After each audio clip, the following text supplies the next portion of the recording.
Hello and welcome back to the Nasty Metal Production YouTube, and welcome to another album of the week. This is episode number 179, and today's episode is a spotlight on Power of the Hunter, the follow-up to Tank's debut full-length album, which was released on the same year of 1982, that being Filth Hounds of Hades, and released through Kamaflage Records in October of 1982, though who knows when in October, though if you look on Metal Archives, they state August of 1982, but go to Wikipedia, it says October. I might actually believe Wikipedia because they actually gave out the recording, at least the months that Power of the Hunter was recorded from, which were at least was from, I believe, June to July of 1982.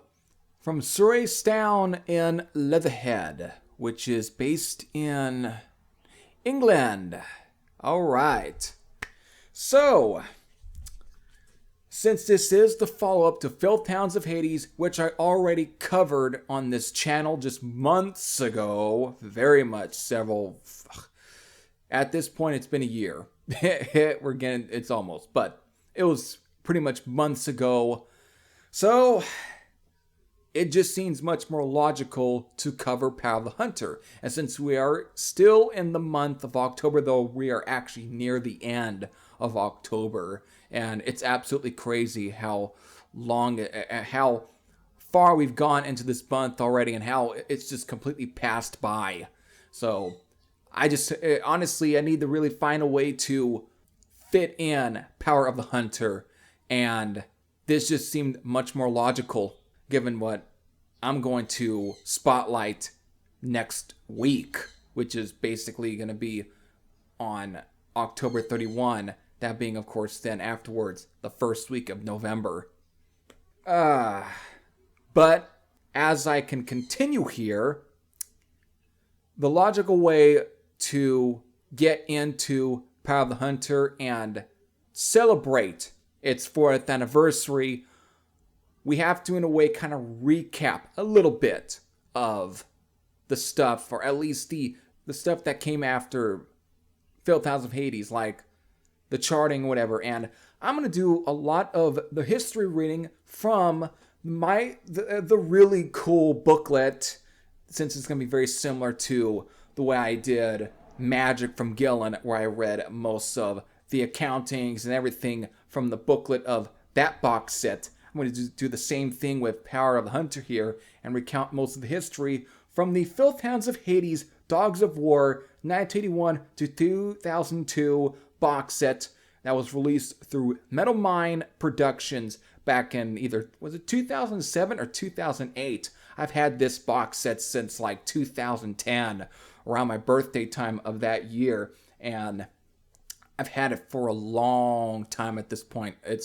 We're already past 10 years, so I've had it, for 12 years now, and it is very much out of print. And I know that High Roller Records has done probably better reissues and better remasters of some of these classic first 4, now actually first 5 Tank albums, but this was my divings into Tank, was this nice box set, and it is very much out of print. I don't think you can get it for like $100 now. It's now what, 200, 300, or 400 now. It is worth a lot of money now. I had this when it was relatively cheap. So I'm going to read most of the history, accountings, and everything from this nice box set here. So here we go. This is where we're going to recap. So to finally read from the booklet here, accompanied to Filth Hounds of Hades, it sold very well and was soon followed by 2 singles. He fell in love with the Stormtrooper, enriched by a live version of Blood, Guts, and Beer, and Turn Your Head Around with an exclusive track, Stepping on a Landmine, on the B-side. What is interesting, initially the LP came with the free single containing a live version of Don't Walk Away and The Snake, a rare track available only on that single. Now these days, a bonus track on a lot of the reissues and remasters for Filth Hounds of Hades. The promising album sales definitely helped Tank gain some popularity, which was soon to be increased again thanks to an exclusive live session from the Friday Rock Show, broadcasted on the 30th of April of 1982. The band played a powerful set consisting of Stormtrooper, Heavy Artillery, Hammer On, and Don't Walk Away, receiving a very warm reception from the audience.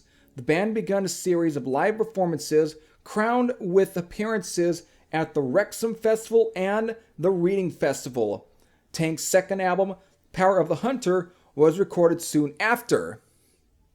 This time, the producer's seat was occupied by Nigel Gray, who replaced Eddie Clark for several reasons.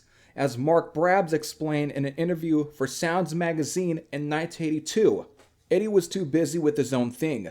But anyway, we wanted someone a bit, nothing nasty, a bit more of a producer. Eddie and us were on the same wavelength. We wanted someone more distance from us to give us more guidance, because the album was less planned. Later on, while being interviewed for Filth magazine, Algie confirmed and added, in fact, with the first album, we had like about 2 years to get it together, and apart from 1 or 2 tracks, we'd done everything that needed to be done to get the best out of them, if you see what I mean. Whereas with Power of the Hunter, we had to write the whole album in about a sixth of the time. So we needed someone with the know-how to work for us, rather than with us. Although primarily the album was going to be produced by Mike Platt, who at this point had been coming off the heels for like producing for like engineering for like AC/DC and Angus and Malcolm's nephew Stevie's band Starfighters, and of course was even beginning to do work just the same year anyways with Crocus for the One Vice at a Time album, and then soon a year later would start working like Motorhead and AC/DC again. So he was pretty busy the same year to begin with, again with like Crocus. But eventually the band chose Nigel. As Algie recalls, he just done the Girls' School album, which was actually Screaming Blue Murder, which Nigel Gray helped produce the album alongside Chris Sangarides. Again, both are sadly passed away. And was still in daily contact with our management, and everyone just thought it was the logical thing to do. The band remembers working with Gray as a very pleasurable experience, although at the beginning they were a bit skeptic about their new producer. Mark Brabs goes, "Yeah, when we first turned up, we were given a message. Be at Surrey Sound Studios at 11 o'clock sharp, as Nigel doesn't like to be kept waiting." So we thought, Christ, what an enjoyable 6 weeks we're going to have. But as Peter Brabs continues the story, well, we turned up an hour late, accidentally of course, and the first thing Nigel said was, "Hello lads, my name's Nigel. I'm afraid I haven't finished setting up the desk yet, so go over to the pub and I'll come and get you when I'm ready." What a great start! Mark Brabs continues, he even ended up coming over and buying the last round. Years after, the band recalls the final effect of the cooperation as a good but not ingenious result. So, we'll continue on with that. So, with that there being said, let's definitely get into Power of the Hunter, which again produced by the late Nigel Gray, released through Kamaflage Records on at least in the month of October of 1982. The folks who obviously were becoming big fans of this band and were beginning to follow them got treated with Power of the Hunter. And so 10 songs were actually chosen for this album, even though there were technically 11 songs that were written for this album, but only 10 were chosen, and only one of them was being at least got used as a B-side to one of their songs on the album, which was actually going to be the cover track that was chosen for this album.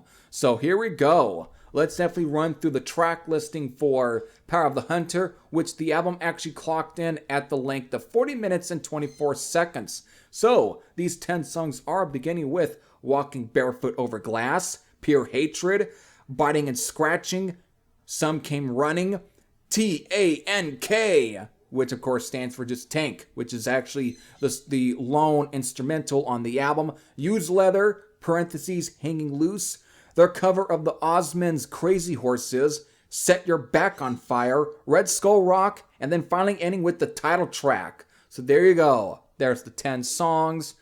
And just to kind of mention, the song Crazy Horses was the one that was, again, like I stated, was the cover track that was chosen to be released as the single for the album. And the B-side for that single was, of course, Filth Bitch Boogie. So there it is. There it is, folks. And as I kind of mentioned, and I went through a little bit, that they obviously mentioning that Nigel Gray's production was very clean in a way, and it was a lot more less raw compared to Eddie's production for Filth Hounds of Hades. However, that's not just even for the production, that's even for the songwriting and the performances on Power of the Hunter as well, because this was pretty much a leap in a way from Filth Hounds of Hades, which again, Filth Hounds of Hades had a much more raw, more feral, and more aggressive approach to the songwriting and the songs themselves. They've definitely had a bit more of definitely more of that Motorhead influence you can kind of hear, even though they always stated that they weren't hugely influenced by Motorhead. They took their influences from elsewhere. But I think some of that attitude that you had gotten with the band like Motorhead really kind of bled into Tank's performances on the Filth Hounds of Hades records. Whereas on Power of the Hunter, you can tell that their influences that they got elsewhere started to become more apparent on Power of the Hunter, and it would become even more apparent on the subsequent releases after Power of the Hunter. So this was a bit more beginning to be more accessible for the market. I mean, it's definitely not too different from either like Girl Skull with their approach to the songwriting, especially on like the subsequent albums after the Demolition record.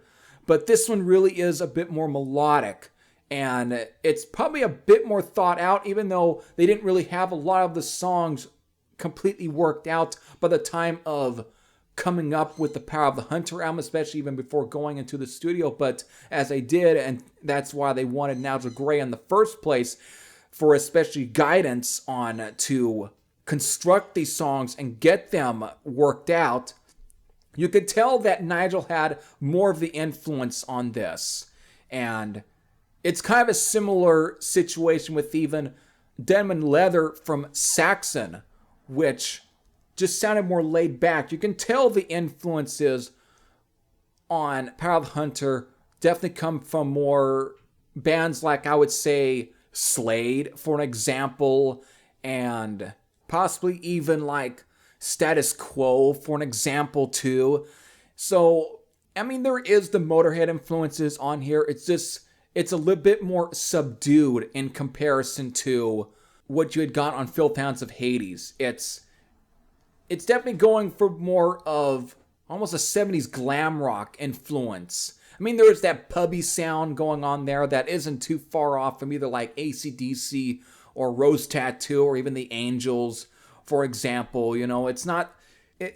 There's definitely that going on, but it's just a bit more different. It's a much more melodic album, and it's really more focusing on grooves as well, since a lot of the song structuring and the riffs are more built around a groove than just straight up attitude. And I think that's what gives these songs a bit more of their character. And that's not to take away anything from Filth Hounds of Hades. It's a lot more differently constructed. I mean, listen to songs like Walking Barefoot Over Glass, or even Biting and Scratching and Some Came Running. And of course, Use Leather, and for just good examples, you really kind of get that they were going for more of an accessible songwriting.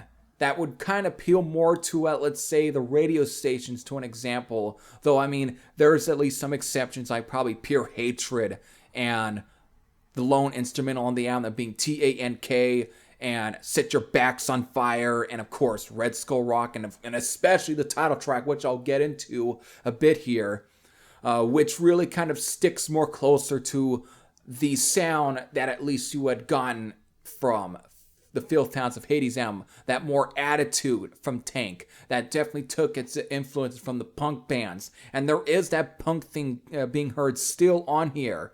It's just, it's more slightly subdued, it's more melodic, and that's where I kind of get a little bit of the influences from probably like Slade or maybe The Sweet. I don't know. They definitely take some influences from the more melodic realms of classic hard rock and classic glam rock, and maybe a bit of punk, not so much, let's say, like the Sex Pistols or the Damned, which again, Algie Ward was actually a member of, but they get a beer. And of course, Peter Brabs, who takes a lot of his influences from like Eddie Van Halen and Ritchie Blackmore. You kind of get a little bit that, though I get more of the Ritchie Blackmore style guitar playing on this one. He really shows his influences here, and you really get that in some of these songs to begin with. You do get that.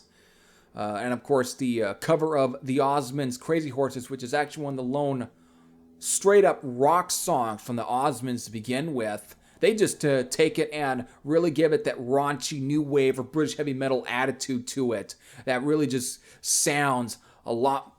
They really bump up this one, and kind of they make it sound like their own. They don't really make it sound like you can tell that it's a Osmond song or a cover, but they just do it the classic way, and they just give it. They just sound more dirty and much more muddier in a way. It just and that's what I like, and that's what probably really makes the song pop out a bit. But there is probably the purpose of using this cover as a way to get them some even more radio play, given that Tank are considered one of the few new wave or British heavy metal bands to make it into the top 20 charts in the UK. So they really want to kind of continue that success. But even with some of these more melodic songs that really do have that are very catchy, definitely, I mean, I love Filth Hounds, but there's definitely a much more of a catchier, more hookier approach to these songs that really kind of want to make these songs stick out a bit more and sound slightly more professional to an extent. And I think that was all the purpose for this album, since I was going through a lot of the opinions from some of the band members that were going through their first impressions of the album and the songwriting. You get that from the members and what they wanted to do in the first place with Power of the Hunter, and especially their approach to this album that was going to be a lot more different from Filth Hounds of Hades. And I think they accomplished it, I would say, on here, but maybe it's not as refined as it would be on the follow-up album to Power of the Hunter, which will come a year later when I get around to that album, and I'll mention it around the end of the Album of the Week episode here.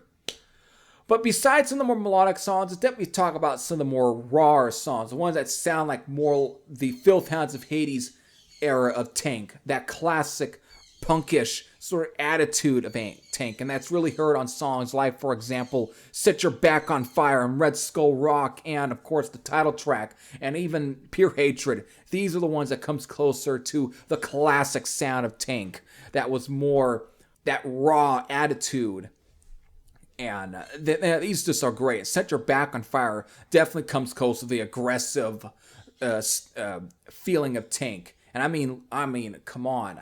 There's the uses of the F word is definitely another apparent sign for how mean this song ends up being. This is definitely built around hatred for this track. I mean, I guess you'll never learn, motherfucker. So they really were Algie definitely was sounding a lot more meaner here, and it really kind of retains that raw attitude from Filth Hounds of Hades. And of course, Red Skull Rocket is a barn burner of a song.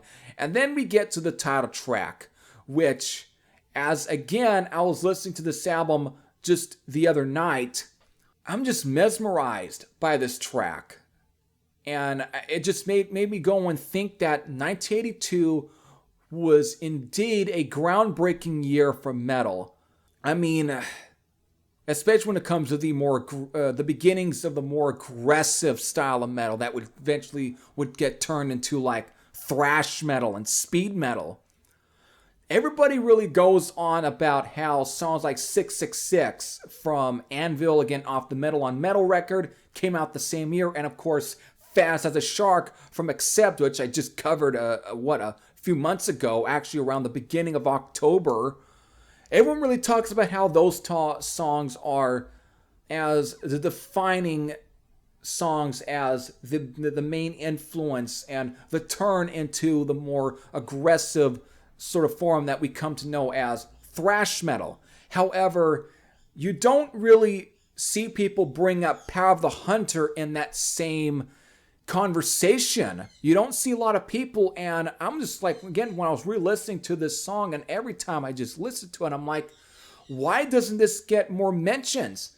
This is easily up there as some of the heaviest songs of that year, some of the fastest, some of the most aggressive songs of that year. I mean, this really does pushes the boundaries of being thrash metal at times.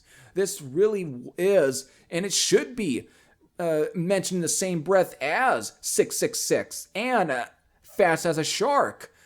It's like you have the what should be the trinity of the cornerstones and the songs that should be seen as the turnaround in the genre that eventually would lead into 1983 with some of the classics like, again, Kill 'Em All and Show No Mercy and Heavy Metal Maniac, you know, and then of course in 84, again with some of the other stuff from like Anthrax and so on. Power of the Hunter should be mentioned in the same breath as 666 and Fast as a Shark. This really is up there as one of the earliest examples of some of the really early attempts at something really thrashy sounding.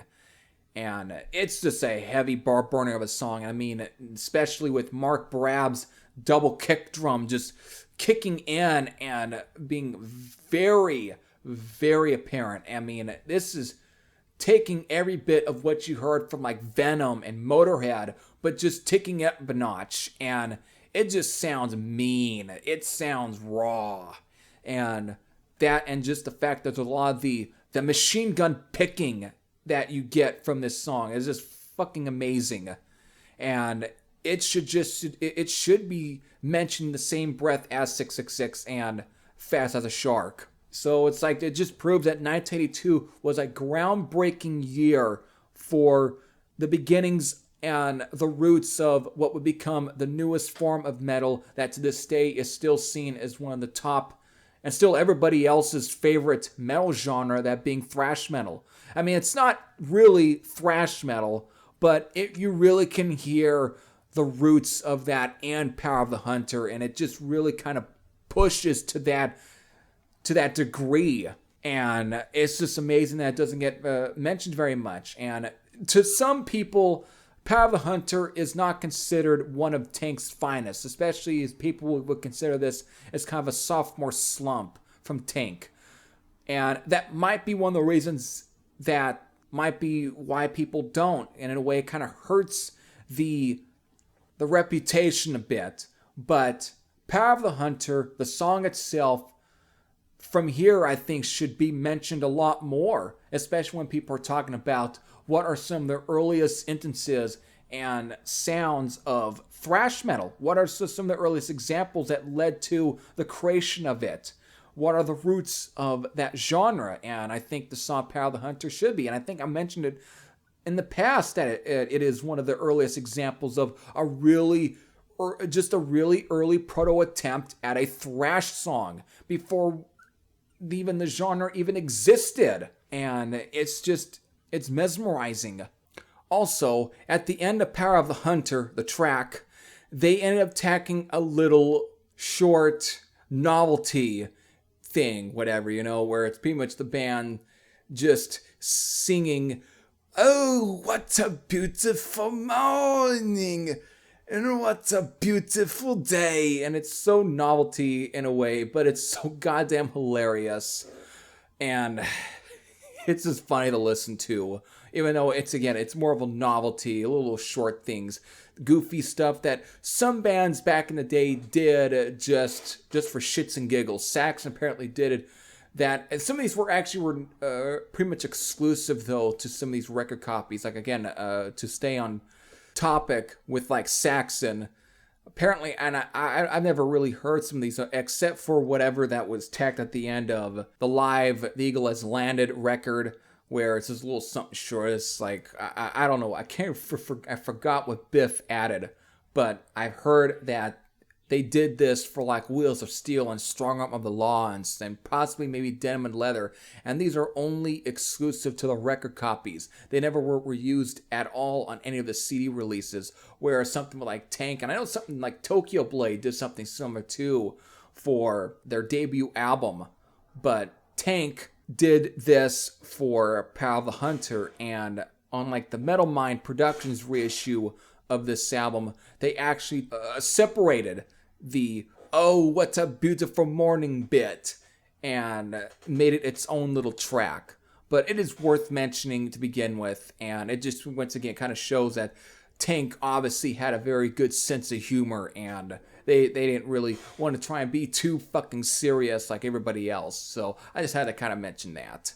So that's where I'm at, and it's just I think it just rounds out the album as being a very underrated album from Tank. Because everyone just goes on about Filth Hounds of Hades, which I love to death. But Power of the Hunter, I think, is no slouch. They really were kind of doing something a little bit different to kind of separate themselves from the typical Motorhead comparisons that every other journalist or reviewer, that especially for any magazine at the time, were recycling every single time, especially when they've ever heard a band that it sounds raw.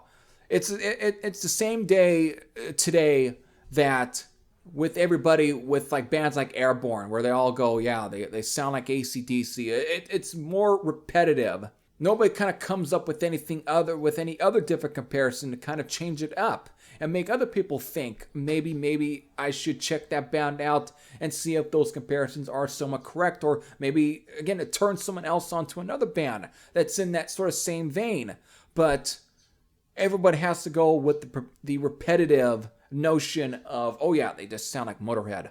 And that you kind of, we're getting still in this period, especially with Tank, because of them being a three-piece, and that Elgie Ward is the bass player, even though he actually would write most of these songs on guitar, because he actually does play guitar. And I mean, these days, he has chosen to play guitar for a lot of his solo stuff. But at the time of he was with Tank, he was recording a lot or writing these songs on guitar because he actually learned how to do it, but he never played the guitar at all on any of these albums until leaving Tank in a way, or at least or in some ways he was kicked out of Tank. And I'm not going to get into any of that. But there it is, folks. I can go on and on, but I think I've went through a lot of the basics for Power of the Hunter and why it's different from Filth Hounds of Hades. So we could definitely can continue on with the rest of the story for Power of the Hunter, and especially for things that would lead into the follow-up album. So as I was continuing on here before I kind of stopped myself, I kind of went from here, which is, according to Mark Brabs, and this is a bit of a repeat, folks. It's a bit of a repeat, but it still is deserving of a re-mention here, this overall opinion of, and them just recounting the aftermath of Power of the Hunter in a way, the album itself. I mean, it's all there, but the mix on a couple of tracks is dire. You can hardly hear the guitar on some tracks. However, this is going to be funny. This is a funny one, but this is going to be a quote from Cliff Evans, who ended up coming to joining Tank just right after their third full-length album. but this was given out in an interview in like 2003, and this is his opinion on the album. As a fan of early Tank, I think that Algie's voice here is great. It sounds like Motorhead with good vocals. Algie's voice is cool as hell here. He has a really raw and original sound. The title track, Power of the Hunter, is my favorite from that album. We still play that song, and it's one of my favorites to play live. Overall, the album released during Tank's tour alongside the immensely popular band Diamond Head featured a fairly similar musical style as on the debut. Although some of the material was definitely slower and more rock-oriented, one of the main reasons for that was the constant comparison of the band to Motorhead, which I've mentioned clearly already, which after some time became really annoying for all Tank members. Mark Brabs commented on the whole slowing down process during the 82 Sounds interview. That was deliberate. We purposely dropped a few of the fast numbers because all these wanker hacks have got a bee in their bonnet that were just Motorhead clones because we toured with them and were a three-piece.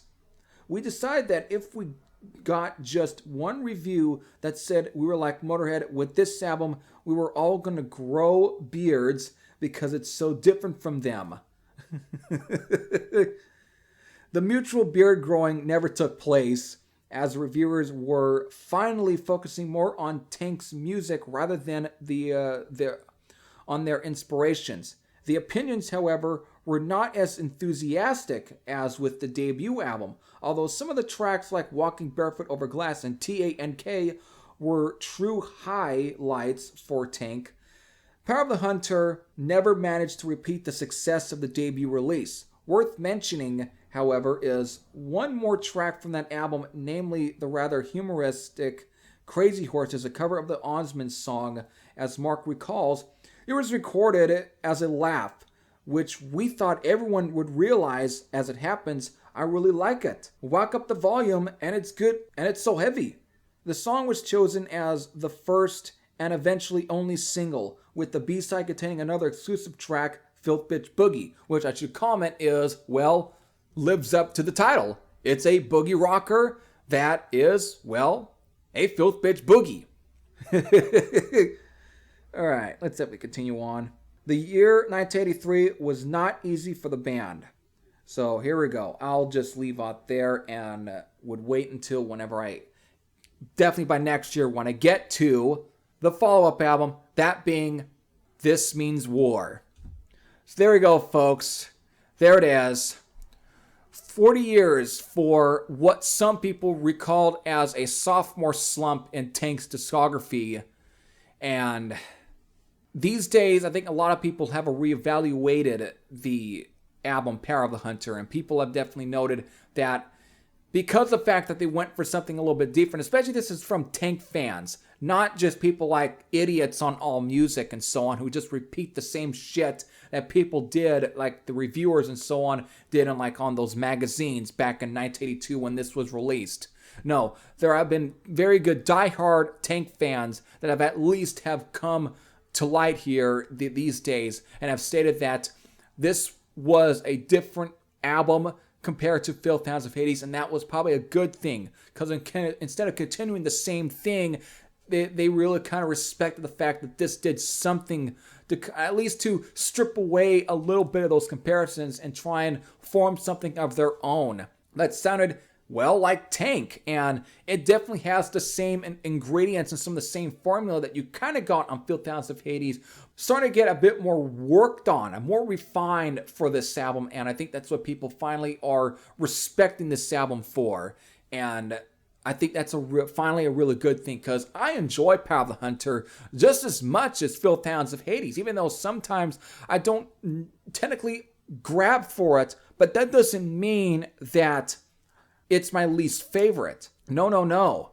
At some point I might end up mentioning what actually is my least favorite Tank album. Actually, that's probably most of everything during the Evans Tucker fucker period of Tank, which was without Algie, which should not be called Tank. Let's get that out of the way there. It's not Tank. unless it's Algie Ward, motherfuckers. Raped and took away somebody's passion just because of, oh, he can't work on it. He's got health issues. Everybody these days has health issues, and you just have to think of that. Well, this is probably it for Tank. Go on and do something else. Form another band.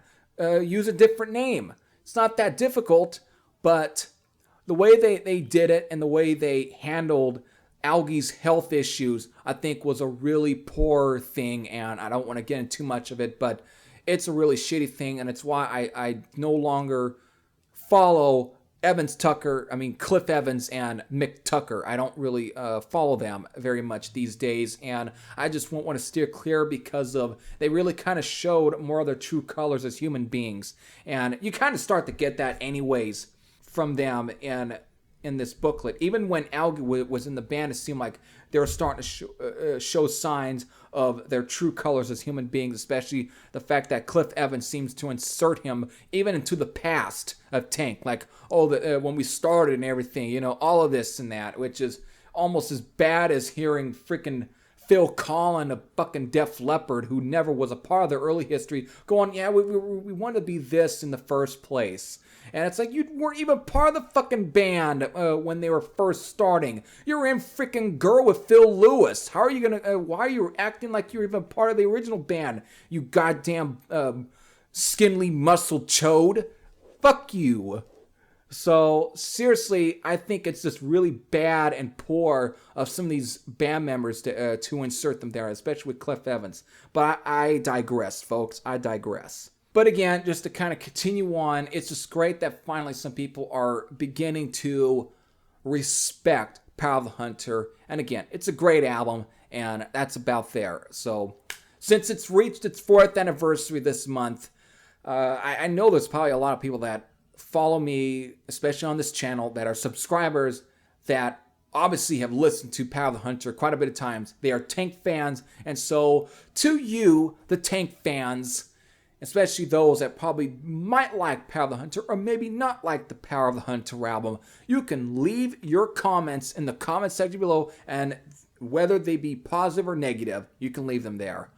So, but for those that have never listened to Power of the Hunter from Tank, if you're beginning or have thoughts of wanting to get into Tank, all I gotta do is tell you is, especially for advice, if you're a fan of the new wave of British heavy metal genre, or at least the whole era, actually shouldn't be, I don't know if you really call it a genre, it was a movement. And that's why I've always said the new wave of British heavy metal movement, because that's what it was a movement, or it was an era. Too is another way to look, to kind of look at the new wave of British heavy metal, is an era or a movement. Doesn't matter, it's an era, especially in the hard rock heavy metal scene in the UK from at least maybe 77, even though some will say that might be too early, but still, it began its roots in like 77 or 76, that started to really more explode by 1979 and pretty much became a worldwide phenomenon in 1980, and then ended up dying off somewhere around the beginnings of 1983 to, of course, 1986. That being really late, though, but that's kind of the end point anyways. But if you're a fan of the new wave of British heavy metal and you're not yet familiar with Tank, I suggest to go, and since these Metal Mind production reissues are very much out of print and are very tough to get a hold of, at this point, there are far more better reissues of this album that are just have more superior sound quality and are even in packaging are more superior, and that's where I'll probably direct you to High Roller Records. Again, those look to be more superior to these early 2008 reissues from Metal Mind Productions. So again, they are just brand new, and I know that even Hellion Records out of, was it Brazil or Argentina? I don't know where the fuck they're at, but I know they're definitely somewhere that's not in Germany. They're out there, And they are relatively brand new still, these reissues from High Roller Records and Hellion, which I think Hellion just reuses the same remastering that Patrick W. Engel did for High Roller Records. Those are the ones to go get. And so I just recommend checking those out. And hopefully you end up digging Tank. So with that, I hope all of you enjoyed. This is Heavy Thrasher saying I'm out. And I'll see you all later. Take care, everyone.